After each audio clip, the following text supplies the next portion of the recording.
Good. Let's go. Tu mets le C'est masque. bien. Tu mets le masque. Non, pour faire photographier, ça va. Ok? Bonjour. 1, 2, 3. Bonjour, on va préparer aujourd'hui la médication pour notre patiente. On a écrit la prescription médicale du médecin sur le FADM. On a un Lasix qui est furosémide de 20 mg et IV en pousse seringue pour Madame Muriel Desarmées. La date de naissance c'est 1982, le 2-15.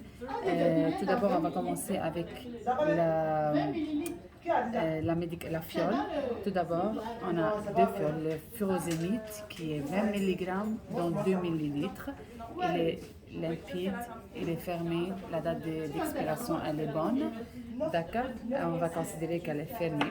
Et on a besoin de un ACL parce que par la guide des médicaments IV, il faut, on dit, la dose inférieure à 40 mg, prélevée avec seringue de 10 ml, complétée jusqu'à 10 ml avec NS. Alors, on a le NS qui est 10 ml, 0,9%, ce sodium chloride injection. Elle est fermée, il est limpide et la date d'expiration, elle est bonne.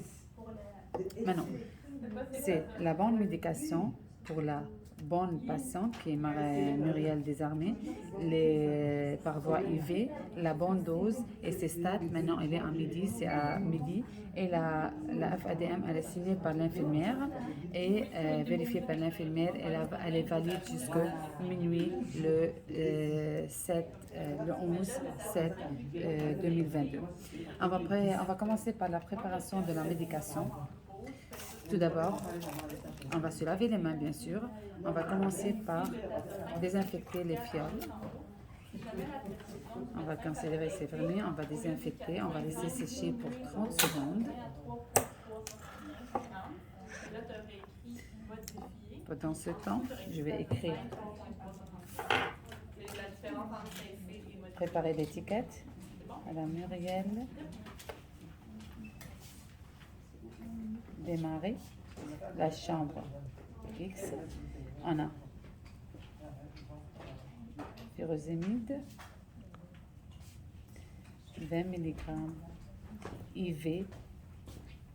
La date, on est le 11/7/2022 à 12h, à midi, et notre initiale. D'accord? Alors, je vais commencer par la préparation de la médication.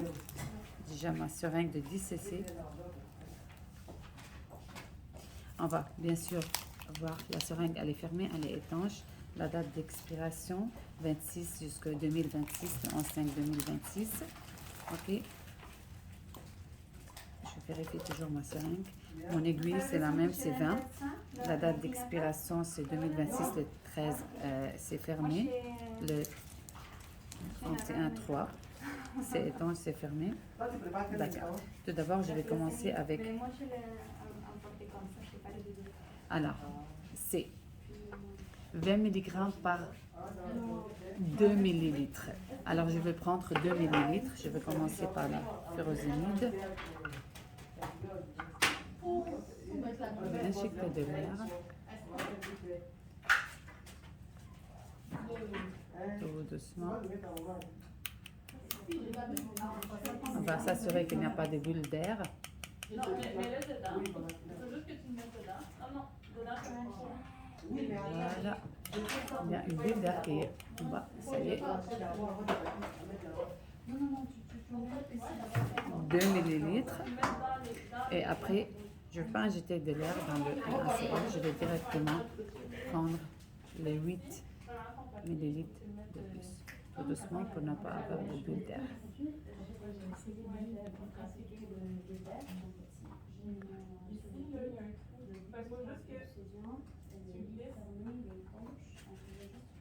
Jusqu'à 10 ml.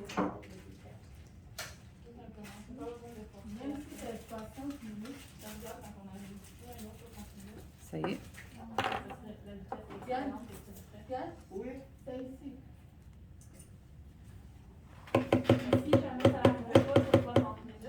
Ok.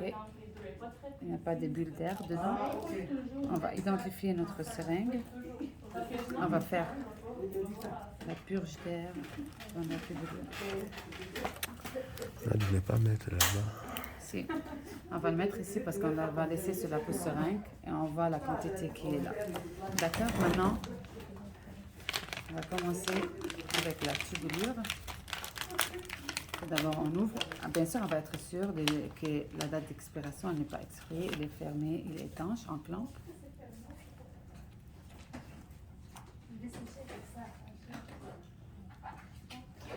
D'accord.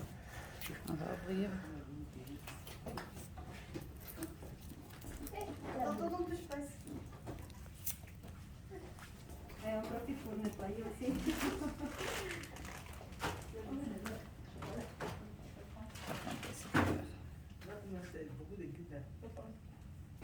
Allez. C'est de cette Allez, de l'autre côté. D'accord? On ouvre, on ne touche pas. Comme pour la seringue, on ne touche pas et on connecte.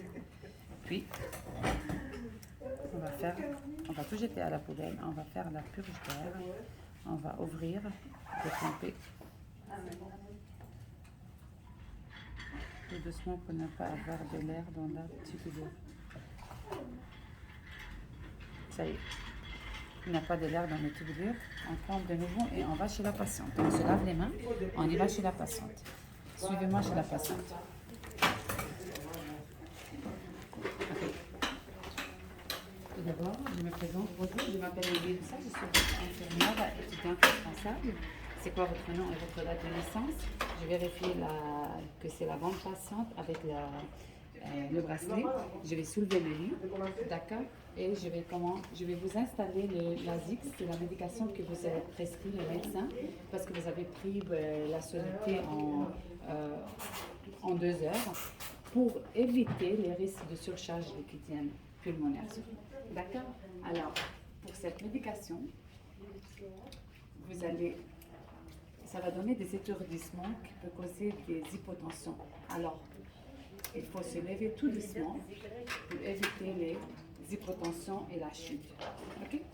On va mettre tout d'abord il y a la soluté avec, qui va être à 30 ml selon le protocole du service, mais on va considérer 30 ml par heure. Ok? On va connecter la seringue sur le Y médiane.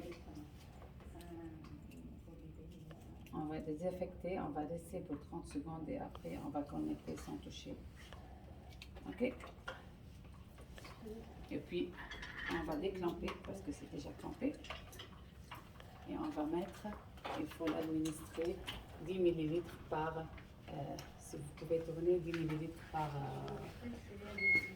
1 minute. Alors je l'ai mis sur la moyenne, pas lente, comme vous avez dit. Et ça y est, ça a commencé à donner avec le primaire qui est à 30 ml par heure. Et comme j'ai dit à la patiente, je vais l'enseigner de ne pas se mettre debout subitement, de se mettre debout tout doucement parce qu'elle va sentir des étourdissements et elle peut causer des hypotensions orthostatiques qui peuvent causer une chute. Bien sûr, je vais baisser le lit, je vais mettre la cloche à sa portée. Merci.